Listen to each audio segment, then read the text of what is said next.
की हे पांडुरंग चौधरी स्वतःला या तळ्याचे मालक म्हणवतात. हे म्हणतात की हे तळ वैयक्तिक आहे. पिढ्यानपिढ्या यांच्या कुटुंबाने त्याची देखभाल केली आहे. हे जर का खरं असेल तर 325 रुपये खर्च करून सरकारने या तळ्यातला गाळ का उपसला आणि त्याची नोंद या सरकारी गॅजेटमध्ये आलीच कशी?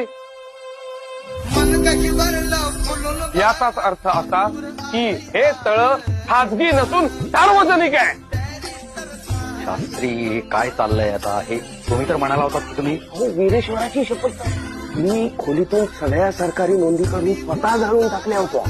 महाडच्या 14 तळ्यात यापुढे अस्पृश्यांना कायदेशीर रीतीने पाणी पिण्यास व तळ्यातील पाणी वापरण्यास हक्क प्राप्त झालेला आहे असा निकाल कोर्ट जाहीर करत आहे.